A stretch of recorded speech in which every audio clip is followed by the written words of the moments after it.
សួស្តីប្រិយមិត្តអ្នកស្ដាប់ Channel Podcast ពិភាក្សាកីឡាទាំងអស់គ្នាវិលមកជួបគ្នាវិញម្ដងទៀតហើយនៅថ្ងៃនេះខ្ញុំនឹងលើកយករឿងរ៉ាវរបស់កីឡាករ Cristiano Ronaldo និងមេសម្លេងរបស់គាត់ម្នាក់កាលពីពួកគាត់ទាំងពីរនាក់លេងឲ្យក្រុមថ្នាក់យុវជនរបស់ក្រុម Sporting Lisbon នៅក្នុងបទសម្ភាសន៍មួយ Cristiano Ronaldo បានលើកយករឿងរ៉ាវនៅក្នុងចិត្តរបស់គាត់យកមកលាតត្រដាងយ៉ាងដូចនេះថាខ្ញុំសូមអរគុណដល់មេសម្លេងរបស់ខ្ញុំ Marber ដែលធ្លាប់បានជួយដល់ខ្ញុំកាលពីពួកយើងលេងក្នុងក្រុមថ្នាក់យុវជនជាមួយគ្នាដោយសារតែការជួយរបស់គាត់ទើបខ្ញុំអាចមានថ្ងៃនេះបានខ្ញុំនិង Aber ធ្លាប់លេងនៅក្នុងក្រុមយុវជនជាមួយគ្នាដោយការណោះមានអាចិនស៊ីរបស់ក្លឹបបានចុះមកមើលការប្រកួតរបស់ពួកយើងដែលពួកគេបានប្រាប់យើងថាអ្នកណាដែលអាចសុំបញ្ចូលទីបានច្របាល់ច្រើនជាងគេពួកគេនឹងទទួលយកម្នាក់នោះទៅចូលរួមលេងនៅក្នុងឈុតធំកីឡាករទាំងអស់នៅក្នុងក្រុមពិតជាខិតខំប្រឹងប្រែងដាំយកកម្មមួយនេះយ៉ាងខ្លាំងការប្រកួតបានចាប់ផ្ដើមដោយក្រុមរបស់ពួកយើងបានយកជ័យជំនះទៅដល់ក្រុមគូបដិបកក្នុងលទ្ធផល3-0ដែលខ្ញុំសបានមួយគ្រាប់ហើយ Aber ក៏រកបានមួយគ្រាប់ផងដែរ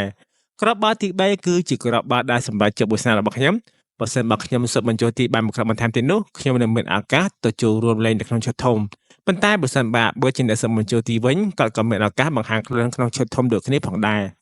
ពេលនោះ Aber មានឱកាសអូសបាល់ដាច់មួយស្មើជាមួយនឹងអ្នកចាំទីប៉ុន្តែគាត់បែរជាមិនព្រមសុំបញ្ចូលទីដល់ខ្លួនឯងនោះទេ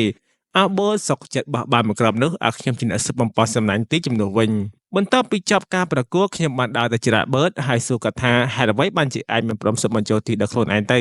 គាត់បានប្រាប់ខ្ញុំវិញថាមកពី Ronaldo ឯងល្អជាងខ្ញុំប្រហែលថ្ងៃក្រោយមកខ្ញុំត្រូវបានអាចិនស៊ីរបស់ក្លឹបនាំទៅចូលរួមលេងនៅក្នុងឈុត Academy របស់ពួកគេដែលនៅទីនោះហើយគឺជាកន្លែងដែលផ្ដល់ឱកាសដល់ខ្ញុំឲ្យមានអាជីពជោគជ័យរហូតមកដល់នាពេលបច្ចុប្បន្ននេះបន្ទាប់ពី Cristiano Ronaldo និយាយអំពីរឿងរ៉ាវរបស់មិត្តរបស់គាត់ជាប់មានអ្នកកាសែតជាច្រើនបានចុះទៅសម្ភាសលោក Aber ដល់ផ្ទះរបស់គាត់តែម្ដងដែលពួកគេបានសួរថាតើសម្ដីរបស់តារាឆ្នាំ Cristiano Ronaldo គឺជាការពិតមែនដែរឬទេមើលសម្លាញ់របស់ខ្សែប្រយុទ្ធចាស់ភាសារុកនេះបានឆ្លើយតបមកវិញយ៉ាងដូចថាវាគឺជារឿងពិត